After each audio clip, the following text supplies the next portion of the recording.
Bonjour, c'est la porte-parole de la diplomatie russe, Maria Zakharova, qui a cassé les papeaux, qui a cassé le noix de coco, et tout le monde est en train de boire aujourd'hui l'eau du noix. Ça fait couler assez d'encre. Parce que si l'objectif de l'incursion ukrainienne dans la région Kursk était de forcer la main de Vladimir Poutine, venir autour de la table, négocier et certainement participer à ce sommet pour la paix en Ukraine, les Russes viennent de rendre le verdict. Et oui, le verdict est tombé. Ils ont pris les Otaniens à contre-pied et à dépourvu. Oh, il manque alors de temps pour se prémunir de toute, effectivement, toute chose contre cette disposition de la Russie. La Russie annonce qu'elle ne participera pas à ce, voilà, soi-disant sommet sur la paix en Ukraine. Et la porte-parole de la diplomatie a avancé effectivement les arguments pour lesquels, les raisons pour lesquelles la Russie ne va pas participer. Vous savez, les Russes ne sont pas bêtes. C'est ça la vérité. Et ceux qui sont en face, ils savent que les Russes ne sont pas bêtes. Vous et moi, nous savons que les Russes ne sont pas dupes, ils ne sont pas bêtes. Les Russes eux-mêmes, ils savent qu'ils ne sont pas bêtes. Et Zelensky, qui est dans cette paperasse, sait que les Russes ne sont pas bêtes. Et donc, les Russes disent quoi par rapport à leur non-participation à ce sommet? Et s'il n'y a pas de participation de la partie russe à ce que M. Zelensky appelle son deuxième sommet, ben, les gens qui sont venus pour la première fois en Suisse participer à ce premier sommet, bon, ils ont même estimé qu'ils ont fait un mauvais déplacement, un voyage, voilà, ils étaient en tourisme, effectivement, en Suisse, notamment des pays africains, mais aussi, bon, l'Asie n'était même pas là. Donc, les pays qui sont venus, la quasi-totalité a estimé que ben, sans la Russie au cours du débat, il n'y a pas de sommet sérieux. Donc, il y avait même, je crois bien, quelque chose à signer, mémorandum, quelque chose à signer. Et la plupart de ces pays ont refusé de signer. Je me rappelle encore l'épisode du Rwanda. Ils ont mis le Rwanda sur la liste des pays qui ont signé. Et après, le Rwanda a cassé le papeau de M. Zelensky en disant, ben, vous mettez notre nom, pourtant nous n'avons pas signé. Retirez alors le nom du Rwanda. Ça a été un fiasco total. Et donc, M. Vladimir Poutine qui est en position de force, je veux dire, les Russes qui sont en position de force, disent qu'ils ne participeront pas à ce sommet, à ce soi-disant sommet pour la paix. La Russie dit que sa porte est ouverte à toute forme de négociation, mais que ceux qui sont censés négocier avec eux soient sincères et viennent sur la base de quelque chose qui est réaliste. C'est pourquoi ils disent, si nous devons entamer des négociations, nous allons reprendre là où nous avons laissé, n'est-ce pas, à Istanbul. Bon, Istanbul, effectivement, M. Zelensky était prêt à accepter, n'est-ce pas, la négociation qui a été entamée à Istanbul, mais qui a été boycottée par la partie occidentale, parce que estimant qu'ils avaient encore les moyens pour réarmer M. Zelensky afin de tenir encore des positions, parce qu'ils estimaient que plus le temps passait, plus la Russie s'affaiblissait. Mais ce n'est pas le cas. Plus le temps passe, plus la Russie, elle devient beaucoup plus grande, elle renforce ses positions et elle devient beaucoup plus puissante. Et effectivement, elle se crée les conditions de force sur le terrain. Et c'est ce qu'on est en train de constater. Parce que, bon, certainement, certains d'entre vous se diront, ben écoutez, puisque les Ukrainiens ont fait une incursion en Russie, pourquoi Vladimir Poutine ne va pas accepter le sommet pour venir écouter au moins ce... Non, Poutine a dit, ben nous sommes prêts à négocier effectivement. Mais la négociation, nous allons reprendre ce qui était à Istanbul, premièrement.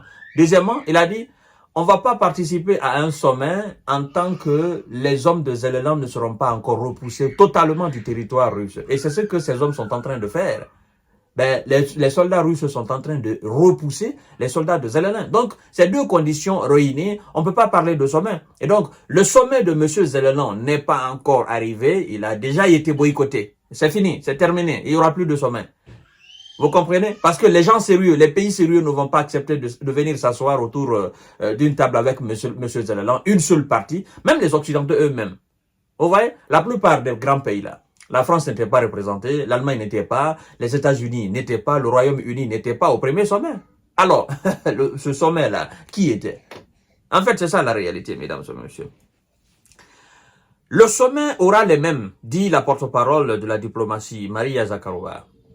Vous comprenez? Elle dit, je cite, « Le sommet aura les mêmes objectifs, promouvoir l'illusoire, formule Zelensky, pour toute base de règlement du conflit, obtenir le soutien de la majorité du monde et s'en servir pour présenter à la Russie, voilà, un ultimatum de capitulation, a déclaré la porte-parole de la diplomatie russe Maria Zakharova dans un communiqué.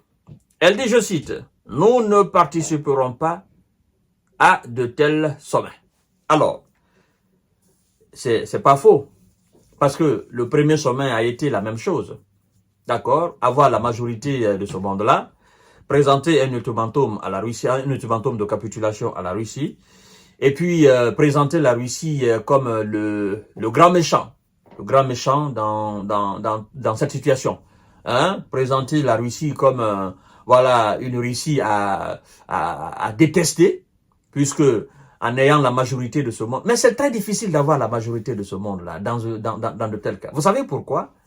En fait, la majorité, c'est pas le bloc occidental. La majorité, c'est le Sud global. Et tous ceux qui accompagnent le Sud global. C'est-à-dire tous ceux qui partagent les mêmes visions que le Sud global. Et quand je parle de la vision, effectivement, la vision du Sud global, c'est d'être aujourd'hui dans un monde multipolaire où chacun aura sa chance, où il n'y aura pas de dominant-dominé.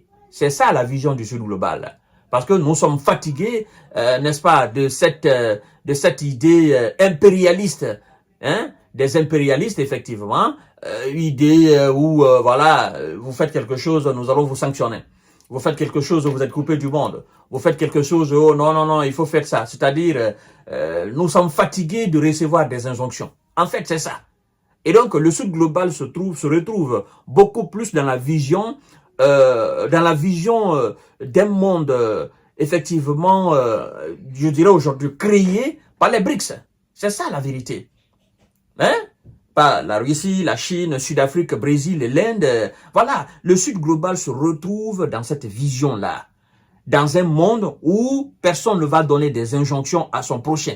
Dans un monde où tous les États indépendants souverains seront respectés. Dans un monde où il n'y aura pas je te sanctionne, voilà, non, non. Dans un monde où nous serons tous représentés au Conseil de sécurité, voilà, qu'on va mettre en place. Parce que, à mon avis, avec la création de ce monde multipolaire, ce Conseil de sécurité va disparaître, clairement. Conseil de sécurité où quelques machins de personnes viennent s'asseoir et décident effectivement de ce que doit advenir notre monde. Et donc, c'est pourquoi l'Afrique est en train de se battre aujourd'hui pour avoir au moins 2-3 sièges au Conseil de sécurité permanent de l'ONU. Parce que on ne peut pas être une Afrique ou on ne peut pas être de Sud-Afrique et Sud-Amérique et ne pas être représenté à ce Conseil de sécurité. Vous comprenez? Donc, quand ces gens-là décident de s'attaquer à un pays, il n'y a personne pour les contredire. Voilà, alors la vision du Sud global. Et effectivement, les éléments du BRICS disent la même chose que nous autres. Vous voyez? Et donc, c'est très difficile pour M. Zelensky d'avoir la majorité de ce monde-là pour condamner la Russie. C'est très difficile pour lui. Et donc, voilà, mesdames et messieurs, si le but de l'incursion était de forcer les Russes à venir autour de la table, eux, ils disent qu'ils ne participeront pas. Et donc, ça prouve à suffisance que c'est des gens qui sont en position de force. Tant bien dans leur propre pays face aux hommes de Zelensky, mais aussi dans, n'est-ce pas, en Ukraine, effectivement, dans l'est du pays. Ils sont en position de force partout. Ils ne sont pas en position de faiblesse. Et ils ne seront jamais en position de faiblesse. Parce qu'en réalité, ces gens-là, ils sont très forts. Ils sont plus forts que les Occidentaux. Ils se donnent plus les moyens encore. Je vous donne rendez-vous tout à l'heure pour notre série d'informations de décortiquage. Ça, c'est terminé. Cette histoire de sommet, c'est terminé. C'est terminé.